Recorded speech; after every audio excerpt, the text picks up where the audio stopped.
some magic? Have you ever seen it in real life? Have you ever touched it, held it, felt it against you? Well, there's some in this box right here. This is magic right here, baby. And we are fixing to install some magic into the Lincoln. And technically, that would make it a magic Lincoln. But the magic trick is going to be, it's going to be much faster, because what we have in this black box, I'm sure everybody has guessed, because if you read the title of the video, you know what it is. It is a, hold on, 456 gear. The gear that is loved, not by many, but the ones that do love it much. And that is us. We love the 456, we love it with automatics. We wish we had, I'm not gonna say we wish we had more automatics, but we wish we had more 456s. 456s for everyone. So that's what we're gonna do, or at least that's what we're gonna start on doing. Oh God, I'm so tired, I just ate lunch. Hold on, here we go. Hold on. These are called gear ups. We're gearing up. There we go. Whew, what a workout. And yes, the trunk muncher, I hate that thing. I hate that thing. Anyway, so we're gonna put the 456 gear in. Let's stop talking about it and let's be about it. Bring the lightning. Boom! Still rolling. Still rolling. Love it. Roll the thunder. All right, let's do this. Why aren't you using the impact? Because I forgot it. Get off my back. All you guys are so critical. Look at your tools. Look at your tools. America wasn't built with electric tools. It was built with a saw and a hammer and trees. Well, at least initially.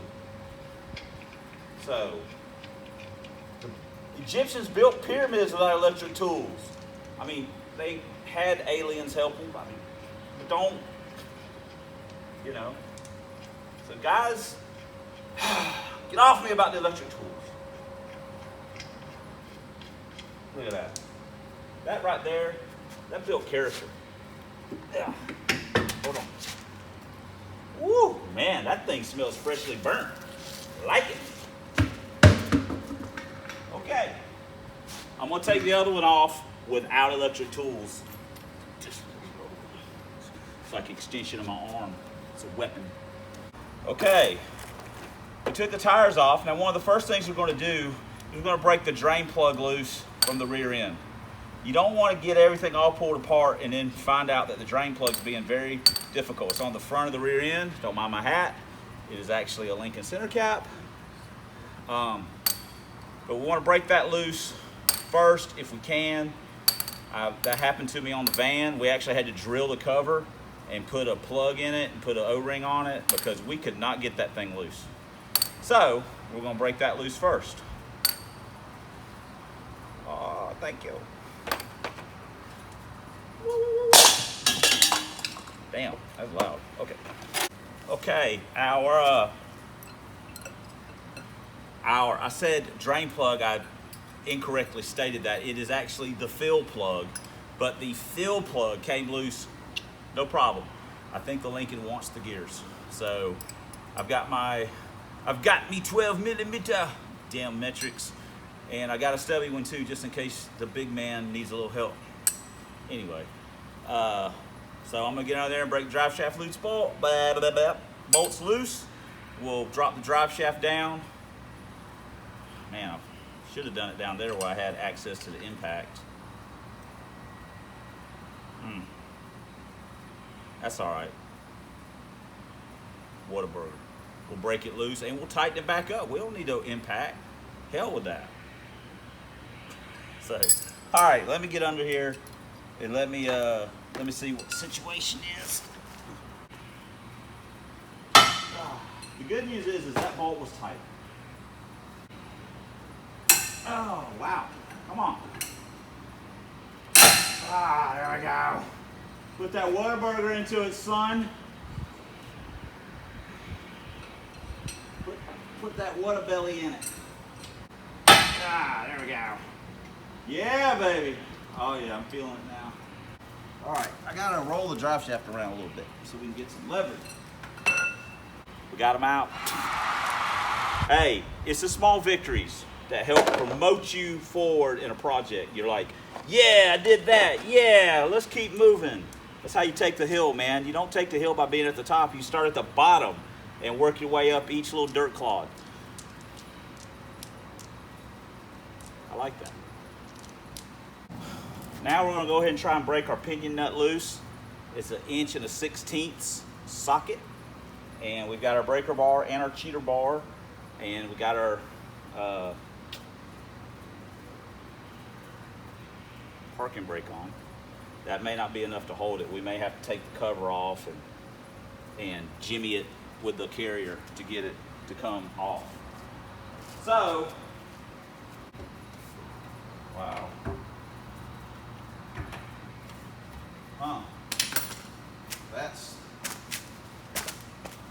That's a little odd, in my opinion. Didn't have much torquage on it. It's kind of weird. Okay, it's coming off. All right, good deal on that. So, I'm curious what gear it has in it. Let me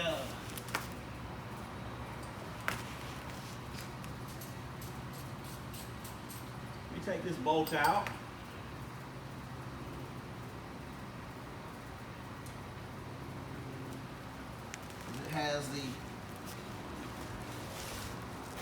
It has the information on it. Oh, whoa! Hold on, guys. 308s. No wonder this thing felt like a beast. Oh man. Wow, I was giving it the short end of the stick. I thought it might have had 273s. I don't know if that makes me feel good or bad now. 308s, man. Rock on. Performance car. I knew it. I knew we got the special Lincoln race car package. 308s. Huh. Okay, now what I'm going to do is I'm going to take the bolts out. I know. This is just evolving. This channel has completely devolved into me just acting like a moron. But I'm sorry. I act like a moron all the time. I'm gonna take the cover loose. You guys, yeah, great. And we'll be back. Ooh, easy. Make it a mess.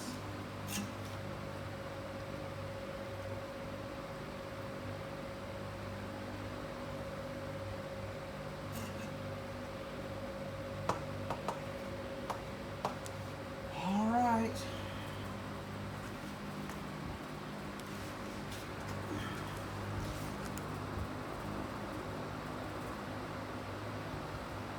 There it is.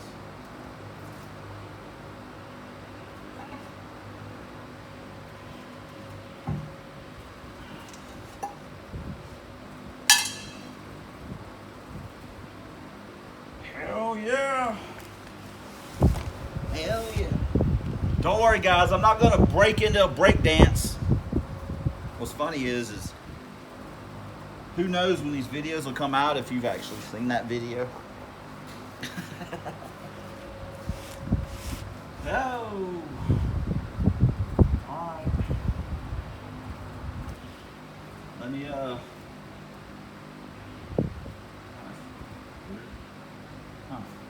Oh well. Whew. That smells awesome. Gear oil. Breakfast of champions. Alright, let me take the parking brake off, and we gotta take the cross pin out, knock the C-clips out, blah, blah, blah, blah. Then we'll have the carrier out, and then we'll take the ring gear bolts off of it, because I don't have an extra set. Alright. We'll put the 456 on the track lock. We'll shoot it with some brake clean, and I didn't rebuild the track lock. Probably should have. But, you know, why do work today when you can take it back apart and do it tomorrow?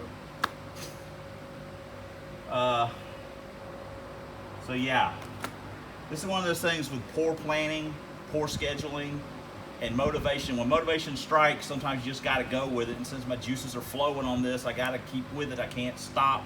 Oh, I got to wait on the clutch packs to get here. And then I may be like, I don't want to work on it. So that's how this situation, that's how you get yourself into these situations. So we're going to hope for the best. Our cross pin bolt came out pretty easily. Oh, my cross pin is just, woo. Oh, damn it. Our cross pin just came right on out. Thank you very much. It is so weird when you're doing this stuff with an open rear end, because it's got all the room. It's crazy. Y'all don't be looking at my water belly now. I know how y'all are. So I can wipe my hand off, because I got the blood on it. And we'll break that carrier loose and get it out. There we go. Some minor technical error, guys.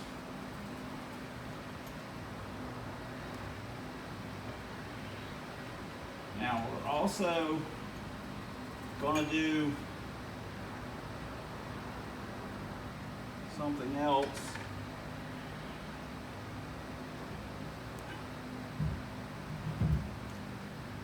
That's going to be considered a big no-no.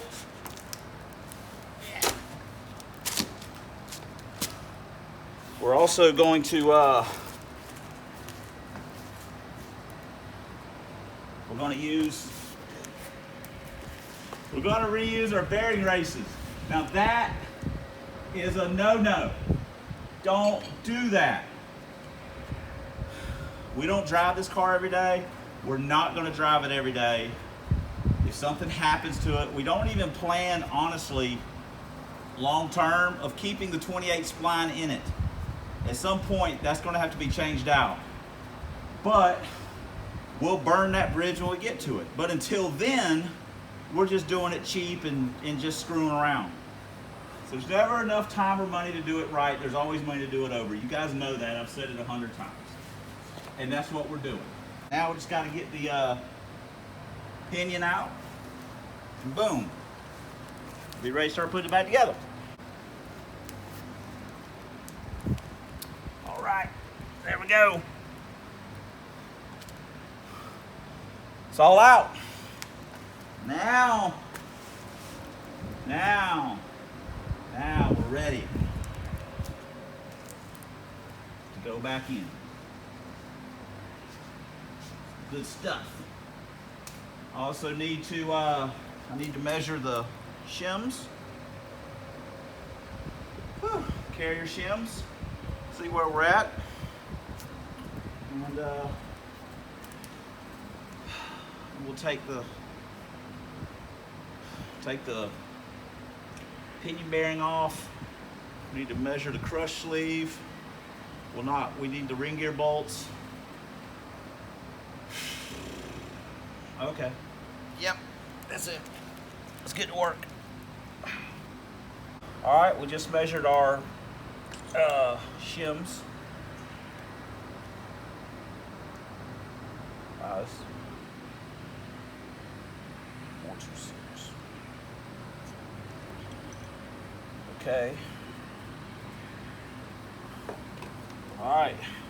I don't think I've ever seen that before. It had a .272 and a .272. I don't know if I've ever seen one like that. Of course, I haven't seen that many. Let's be perfectly clear. All right, we got that measured. So now we need to get out our chisels and our hammer, beat that bearing back a little bit till we can get our bearing separator on it. Put it on the press, pop it off, put it on the 456, take those ring gear bolts out, on and on and on. Round and round it goes. So Where it stops, nobody knows. So, let's get that done. All right, you guys have seen this 100 times. The sound's gonna be messed up. We got the big fan on in the shop. This bearing came off easier than possibly any of the other ones. There we go. This right here is what we call Pinion Envy. The little one is the bad one. This one is a big piece of crap. So, all right. Now we just reverse the procedure. Now we've got our bearing and shim mounted on our 456. We've got our track lock that we need to shoot down with some brake clean, and then we'll put our 456 ring gear on, and we'll have to get our ring gear bolts off of our old carrier and throw them on. We're on our way. All right, we got our old ring gear bolts out. We got our 456 mounted up. We got our track lock sprayed off a little bit. This is technically not the proper way to do it, but we don't ever do it proper.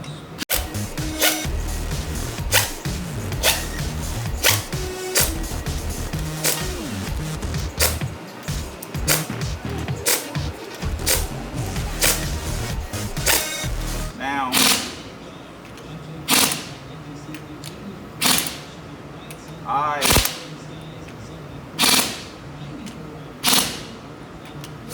I'll double check it.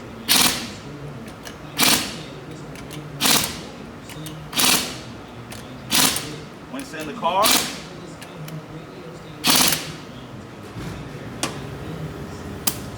Okay. Now we are ready to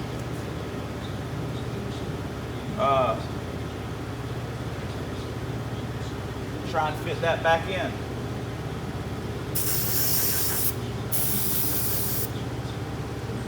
Wow. Okay. On a side note, this track lock is, if I'm correct, is the original one out of Teresa's car. So, I think. So, it was behind AOD. Maybe the clutches are still in a little bit of good shape. A little bit of good shape. Well, we got the pinion in. And this is not Mountain Dew, it's water. Not just any water, it's from the Culligan man. We got the pinion in. Now we're getting ready to set the carrier in. We're probably going to do a little shim swapping to get that set in. It's almost time for dinner. So I need to try and get the carrier set in there and get it at least bolted in. Get the rear end, get the cover on too, that'd be nice. Get the axles pushed in, anyway. Before I leave. So, let me get to work. Okay, we got it in, and I'm gonna be honest, guys. This was honestly probably one of the easiest gear changes I've ever done. Everything just came apart. The bearing just come off the pinion. This thing went in first try. I didn't even have to finagle it, just went in, and it's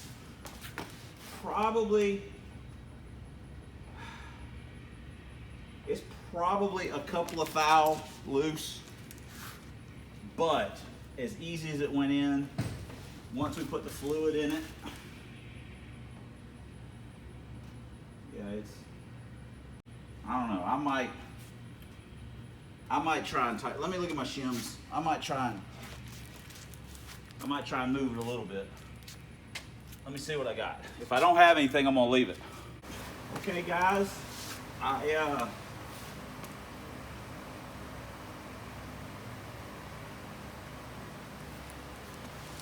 I re-shimmed it, and it's a little bit tighter. I didn't go crazy. When they go in and out real easy, I hate to mess with them. but it went in and out real easy again, so it's probably just a touch on the loose side, but we may readdress that later on when we put the stick in it. With the automatic, it won't be no big deal. But anyway, let me turn you off. I'm gonna torque the bolts down, stick the axles in it, and then I'll torque the ring gear bolts and maybe have enough time to put the cover on. We got the rear all put back together. We've got the cover on it, and all we got to do now is pump it full of fluid and some track lock friction modifier. So let me get that stuff. We got us just some regular old 80/90 non, it's not synthetic or nothing, whatever. And we got us some Trans X Positrack limited split gear oil additive. We got this from AutoZone. It's a huge container with not a lot of stuff in it. So obviously we're not going to use all of this, but it's cheaper to buy it in the gallon jugs versus buying it individually. It's basically, you get like 4 quarts for the price of 3. So while in the past we haven't done that, we should start doing that, because that's what we need to do. All right, well, let me start pumping this crap in. Okay, we got our gear oil pumped in, and we've got our, we got a hammer. We got our 4 drive shaft bolts. We got to put those in, tighten them up. We're not going to put any thread locker on them, because I'm probably at some point going to have to go back in and rebuild the track lock, but you know, hey, it is what it is. We'll see. Maybe not, but I'm sure we probably will before we go to the stick. We may rebuild the track lock just for whatever. But while that may not make sense, you know, why do you rebuild it to begin with? Like I said before, when I'm motivated to work on something, I have to work on it then. Yeah, could I have waited 4 or 5 days for the pack to get here? Probably. Would I have wanted to work on the car then? Who knows? But I wanted to work on it now, and I've got quite a bit done. I'm happy with the progress, so we'll just live with it the way it is. While a lot of times it may not make sense to you guys, and it doesn't make sense to me either, it's the way it gets done. So, all right, let me go put these in, and we'll get ready. We'll be able to put the tires on, lower it on the ground. And no, I didn't bring the impact. I forgot again. Plus, as soon as I get done with this, I got to go over and make relief, because I got to work a 14-hour midnight. This is our life. Well, we had every intention of going on a drive and all this kind of stuff and getting the fluid worked in and all this, but the Lincoln had other plans for us. The starter has went out. So we're gonna have to get that fixed, and then we'll roll this thing around a little bit and see what we got. And we got plenty of other stuff we gotta fix. We gotta fix the windows. We need to do oil change. We got to do, we'd like to do the fuel filter, you know what I mean? So, and we've got some parts that we're going to order so we can keep moving forward on this project a little bit. I have to go to work yet again. So another 14-hour midnight. So anyway, so let's wrap this up. Thanks for subscribing. Thanks for commenting, especially. Thanks for watching. And until next time on Substandard Leader and Fox Body Videos, Lover 4 Eyes, Vans, and Lincolns. See you guys later.